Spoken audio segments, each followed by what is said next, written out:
இருக்கிற எல்லாருக்குமே கொடுத்துருக்கிற உரிமையில் ரொம்ப ரொம்ப முக்கியமானது ஓட்டிங் ரைட், வாக்குரிமை. ஒரு மனுஷன் உயிரோடு இருக்கான்றதுக்கு அடையாளமாக இருக்கிறதுல அவனோட ஓட்டுரிமை ரொம்ப முக்கியம். அதனால தான் voting is not only our right but also our life. ஒரு முக்கியமான விஷயத்தை பற்றி இப்போ நான் உங்ககிட்ட ஷேர் பண்ண போகிறேன்.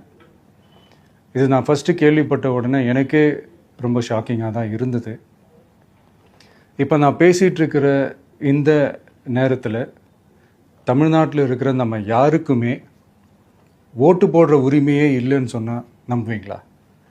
நான் நீங்கள் உட்பட யாருக்குமே அது இல்லை. நான் பயமுறுத்துறேன்னு நினைக்காதீங்க, அதுதான் நிஜமும் கூட. கொஞ்சம் ஏமாந்தால் நம்மளை மாதிரியே இன்னும் லட்சக்கணக்கான பேருக்கும் இதே நிலைமை தான். ஓட்டு போடுற அந்த உரிமையே இல்லாத மாதிரி